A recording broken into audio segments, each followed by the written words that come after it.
जोहार, मैं हूं शमीम अहमद और आप देख रहे हैं झारखंड बुलेटिन। पहली खबर की ओर रुख कर लेते हैं। रांची के स्वतंत्र पत्रकार आनंद दत्ता के साथ मारपीट करने वाले एएसआई मोहन महतो को एसएसपी सुरेंद्र कुमार झा ने तत्काल प्रभाव से मुक्त करते हुए सस्पेंड कर दिया। बताते चले कि बीते शनिवार की शाम आनंद दत्ता अपनी पत्नी के साथ सब्जी लेने मुरहाबादी गए थे। इसी बीच दो महिलाओं से पूछताछ कर रहे एएसआई मोहन महतो की नजर आनंद पर पड़ते ही पूछा, यहाँ क्या कर रहे हो? तो उन्होंने सब्जी लेने के लिए आने की बात कही। झोला के लिए पूछे जाने पर श्री दत्ता ने बताया कि पत्नी के पास है, जो थोड़ी आगे बढ़ गई है। इस पर एएसआई ने आनंद को थप्पड़ जड़ दिए और कॉलर पकड़े पीसीआर में बैठा दिया। बाद में मुरहाबादी टीओपी ले गए। अन्य पत्रकारों और प्रेस क्लब को जानकारी होने के बाद अधिकारियों से बात की गई, तब आनंद दत्ता को छोड़ा गया। वहीं इस मामले पर संज्ञान लेते हुए मुख्यमंत्री ने आवश्यक कार्रवाई के लिए पुलिस को निर्देश दिए, जिसके बाद जांच में दोषी पाए जाने पर एसएसपी ने एएसआई मोहन महतो को सस्पेंड कर दिया। अब खबर हजारीबाग से।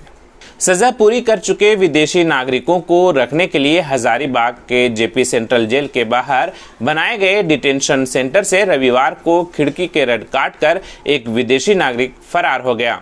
फरार विदेशी नागरिक म्यांमार के भूसीडोंग थाना क्षेत्र के मंगरीटांग का रहने वाला है, जिसकी पहचान 27 वर्षीय अब्दुल्ला के रूप में हुई है। वह इससे पहले दुमका जेल में बंद था। जानकारी के मुताबिक सजा पूरी होने के बाद 4 विदेशी नागरिकों को जेपी कारा में बनाए गए डिटेंशन सेंटर में रखा गया था, जिसमें 3 म्यांमार और 1 बांग्लादेश का है।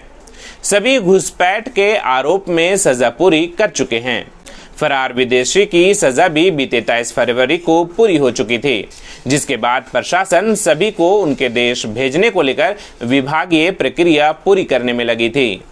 इसी बीच रविवार को विदेशी नागरिक खिड़की के रड को काटकर फरार हो गया।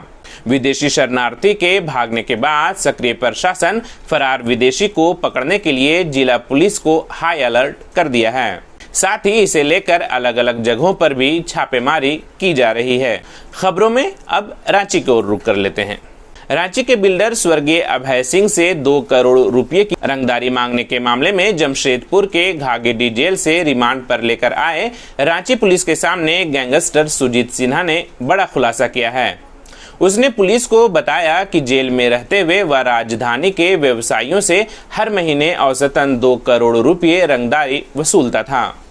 साथ ही यह भी बताया कि रंगदारी न देने पर कई कोयला कारोबारियों, व्यवसायियों और अधिकारियों की हत्या की योजना थी। पुलिस ने जब उन व्यवसायियों और अधिकारियों के नाम पूछे तो उनके नाम बताने से उसने साफ इनकार कर दिया। कहा, नामों का खुलासा सिर्फ एसएसपी के सामने करूंगा। बताते चलें कि अभय सिंह से बीते 6 अगस्त को 2 करोड़ रुपए की रंगदारी मांगी गई थी। पैसा नहीं देने पर 15 अगस्त को ऑफिस के बाहर गोलीबारी भी की गई थी। फिलहाल सुजीत सिन्हा को कोतवाली थाने में रखा गया है। थाने में कोई ना आए, इसके लिए गेट पर कंटेनमेंट जोन का पर्चा लटका दिया गया है। पुलिस ने बताया कि फिलहाल पूछताछ जारी है और जल्द ही कई और नए तथ्य सामने आने की उम्मीद है। अब अगली खबर की ओर रुख कर लेते हैं। भाजपा ने कैबिनेट से पारित लैंड म्यूटेशन बिल का विरोध किया है। सदन से सड़क तक आंदोलन करने का ऐलान भी किया है। भाजपा विधायक दल के नेता बाबूलाल मरांडी इसे काला कानून करार दिया और कहा कि राज्य में शुरू से ही झारखंड की जमीन लूटने के लिए कुछ ताकतें लगी हैं। पिछली सरकार में भी यह कानून 2 बार आया, लेकिन उसका कैबिनेट में विरोध हुआ। वहीं हेमंत सरकार में जमीन लूट में लगी ताकतों ने इसे कैबिनेट से पास करा लिया। श्री मरांडी ने कहा कि राज्य सरकार ने जो बिल लाया है उसके प्रावधान के मुताबिक जमीन का मामला देखने वाले पदाधिकारी कोई गड़बड़ी में शामिल पाए गए तो उन पर सिविल और क्रिमिनल मामला दर्ज नहीं हो पाएगा, जिससे भूमाफिया हावी हो सकते हैं। वहीं मांडर विधायक Bandhu Tirkey land mutation bill के खिलाफ मुहिम चलाने की बात कही है। श्री तिर्की ने कहा कि मुख्यमंत्री हेमंत सोरेन और सत्ता विधायक के विधायकों को पत्र लिखकर इस बिल को वापस करने का आग्रह किया जाएगा। अब कोरोना अपडेट की बात कर लेते हैं। झारखंड में रविवार को कोरोना संक्रमण के 1014 नए मामले सामने आए, जिसमें सबसे अधिक रांची से 399 संक्रमितों की पुष्टि हुई है। इसके साथ ही राज्य भर में कुल संक्रमितों की संख्या बढ़कर 61,474 हो गई है।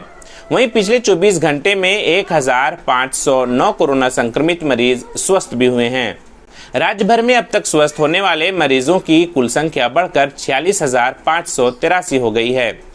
मौत के आंकड़ों पर नजर डालें तो राज्य भर में कोरोना से 11 संक्रमितों की मौत रविवार को हो गई, जिसमें पश्चिम सिंहभूम से 6, गोड्डा से 2, पूर्वी सिंहभूम से 2 और धनबाद से 1 मरीज शामिल है। इस तरह राज्य में कुल मौतों की संख्या बढ़कर अब 555 हो गई है।